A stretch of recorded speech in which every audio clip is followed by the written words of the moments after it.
The Ryan and Ryan Power Hour podcast on SportstownChicago.com.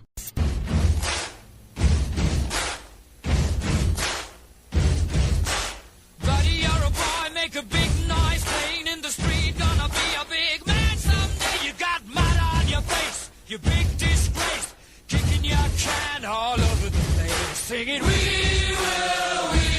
We will rock you. We will rock you.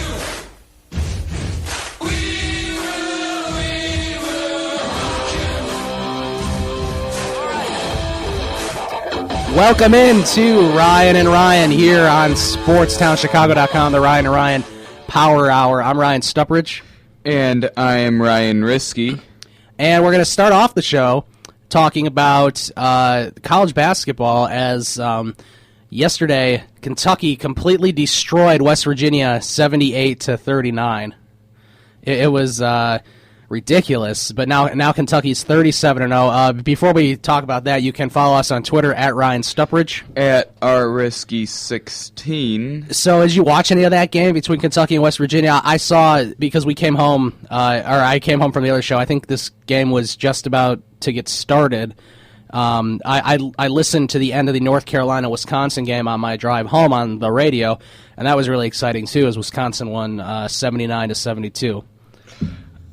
No, I didn't watch it. Well, I mean, the Kentucky game, you didn't really have to watch anyway, as it was Well, we all knew they were 44-18 at halftime, so...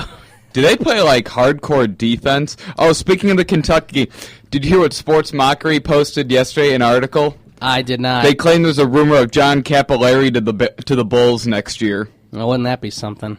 He can coach his former player, Derrick Rose, and... Wouldn't that be fun? Yeah, I don't think there's any truth to that, is there? Well, it's Sports Mockery that came up with it. There's no truth to anything that they... I think John Calipari is pretty happy for where he's at right now. Yeah, I mean, for all the success he's had, he doesn't really have a motive to leave. And, I mean, a funny thing just with Sports Mockery, they're probably going to announce at some point during the season when the Bears start losing a bunch of games, they're going to say, Bears will get rid of Jay Cutler in the offseason. And they're going to do something like that again. Yeah, they're going to try to be the first to report it, and then that'd be just funny if the Bears keep him. Yeah. Yeah, I mean, John Capillari to the Bulls, I mean, come on. Yeah, it's not going to happen. So Kentucky won 78-39. West Virginia, I mean, I guess they really weren't in it from the start. Halftime was 44-18. Game was over by that point. So it's upsetting for them. They had a nice run in the Big 12, and they had a nice run. Nobody thought they'd make it out of the second round, I don't think. I have to say, they probably knew their season was going to end when they played Kentucky. I mean, that's just... Wow. Right. Well, and of course, anyone who's played Kentucky so far has lost 37-0, and you know the that perfect season would be 40-0. Yeah, and you know they were playing like a ton of guys. They were like going and playing like a ton of like bench guys that don't get as many minutes at the end too. Yeah, so, I'm sure they were at the end for sure. They scored 44 points in the first half, 34 in the second. So. They had a 10-point decline in the second half, but I assume, not that it matters. I assume that might have to do with the fact that the starters didn't play most of the half. Yeah, I would say so too. Now, that Arizona and Xavier game, I watched most of that. That was really exciting. Xavier hung in it. It was tied at halftime, 28-28, and then, sort of in the last 2 minutes or so, Arizona pulled away. I think they were up by 7. Xavier hit a 3 with like a minute 20 left. To bring them within 4, 68-60, but then they didn't, or 64-60, but then they didn't score again. Arizona made a couple baskets, a couple free throws, and they win by 8. So now there's a rematch in the Elite 8 between Arizona and Wisconsin, and last year Wisconsin won by the skin of their teeth. They won by a basket. Yeah, they might. If they win, they might be by a little more since Frank Kaminsky's like another year developed. Right. Yes, that's a good point. And Wisconsin didn't really lose much. All they lost was a shooter, but they gained. They have their core back of their main scorers, so that's really good. And of course, the guy that did really good yesterday was Sam Decker. He had 23 points, 10 rebounds. He was the player of the game for Wisconsin for sure, but Frank Kaminsky, I think, had something like 18 points and another solid six game. rebounds or something. Yeah, I mean, he's never had a bad game this year, I don't think. He's had games where it's like, well, maybe he should have done a little better, but he did really well. And, Wisconsin beat North Carolina. North Carolina is usually hanging around the Sweet 16. And I saw a stat, too. Roy Williams, the head coach in North Carolina, when he's in the Sweet 16, he's something like 10-0 in the Sweet 16, so that was his first loss. Same with Coach K and Duke. Yeah, he's undefeated in a lot more categories too. He's I think in championship games he hasn't lost a championship game, has he? I don't believe so. I don't think so. Well, he won back to back in 91 and 92. He won against in 2009 or 2010. Yeah, it was 2010. Yeah, in 2010 he won. I don't beat Butler. I'm not sure if they've ever lost in a championship game. I know 2004 they lost in the Final Four. Yeah, they've lost in the Final Four, a couple times. But that's just because there's a team, that was like destined to win that year. Sort of like how Kentucky's pretty much destined to win this year. Yeah, well, as I said, they do have the privilege to lose to Duke in the championship game. Right. So those were the games today, and then Notre Dame had a pretty easy 11-point win over Wichita State. Notre Dame's really flying high too. They're probably playing the best besides Kentucky. They're probably playing the best out of any other team right now. And they're still flying under the radar while doing it. Yeah, they are, which is pretty surprising. I had them losing in the second round of the tournament, which was a mistake. Realistically, I should have had them losing in the Sweet 16, so I should have had them losing this game that they played last night.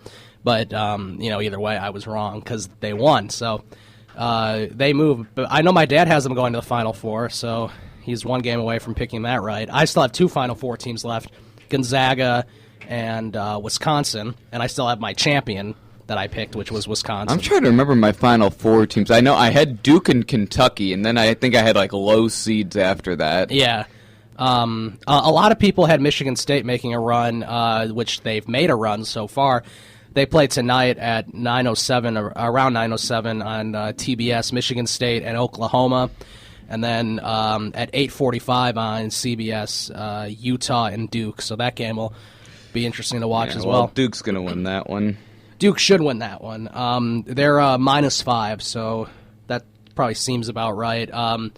The thing is, when those West Coast teams come to play East Coast teams, a lot of times they don't win because usually the East Coast teams are better, especially when it's a powerhouse like Duke. Probably it has something to do with the time difference. I mean, even though it's a neutral location. Yeah, I think. Let's see, where is this? This is the South region. It's in Houston, Texas. Yeah, I mean, so that's still a 2-hour time difference for the West Coast teams. Yeah, because it's the same time zone as us, and then UCLA and Gonzaga play tonight at 6:15. That'll be an interesting game. Gonzaga should roll over them. They're 8.5-point favorites, so they have the highest favorite point total, the favorite point total out of all these teams. And North Carolina State and Louisville. Louisville should win that. I think North Carolina State's luck will run out tonight. I know Louisville's not as good as they've been in the past, but Rick Pitino, he always gets his players ready to play. He's probably my favorite coach in college basketball. As we were talking yesterday, these last couple games, really, you win because of the coaching. Yeah, and that's certainly true, especially now. If you look at the coaches that are left, we talked about this yesterday, but Tom Izzo's left. Michigan State, nobody thought they'd make it past the second round. At least a lot of people, at least they weren't favored to make it past the second round, and they make it past the second round. Now they're in the Sweet 16. They're favorites tonight against Oklahoma. We'll have to see what happens. I'll be rooting for Michigan State. I like Tom Izzo a lot, so we'll have to see. Now, is Villanova still the only one seed that's out?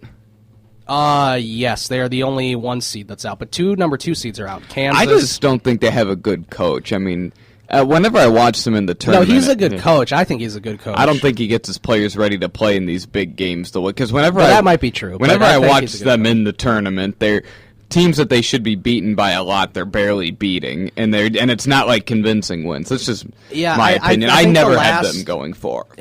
I think it was the last 3 years they've been in the tournament, they've lost in the second round or first round. Yeah, as I said, the year that Duke won in 2010, when I picked Duke to win. I had Villanova going out in the second round, and they almost lost in the first round to a 15 seed. Yeah, I like them. I don't necessarily like the team. I do like that coach a lot.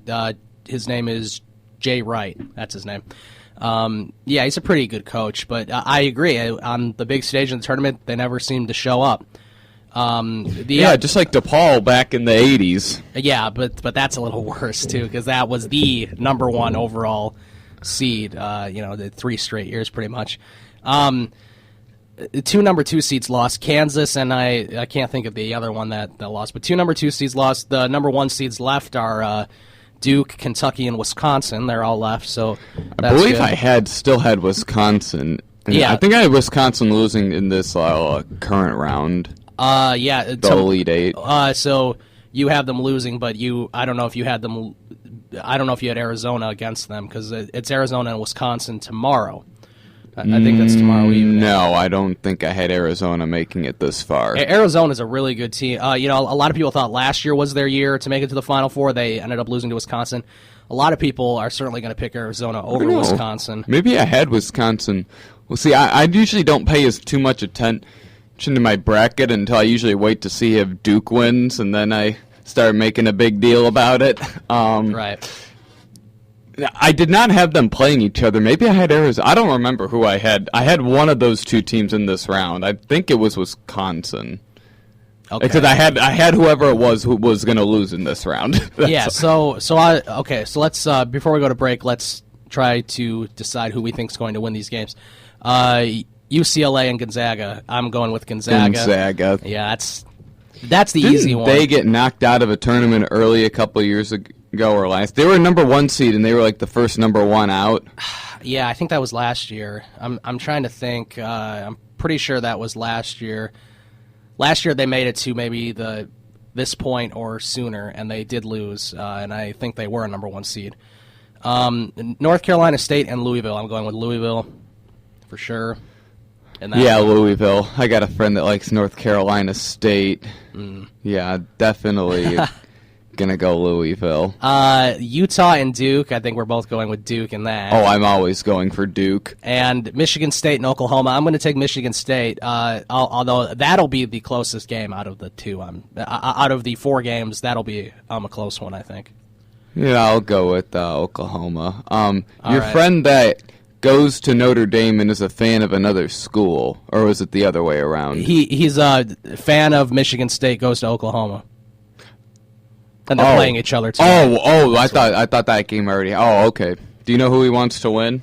I don't. I could ask him. But I honestly would want my school to win just because of even if I liked the other team more, I'd probably want my school to win just because it would be fun to be a part of. I would say because of Michigan State's success that they've had, in recent years, while we've been alive and everything, I think he'll probably want Oklahoma to win. Now, if this was DePaul and I didn't go to DePaul because okay, well that's a different I wasn't story. accepted into DePaul, but because my grades aren't good enough. But I would root for them no matter who they're playing. Well, I mean that's kind of different. I mean, you're actually a DePaul fan. I mean, yeah. You had season tickets for literally dying hard, but yeah. The Ryan and Ryan Power Hour podcast on SportstownChicago.com.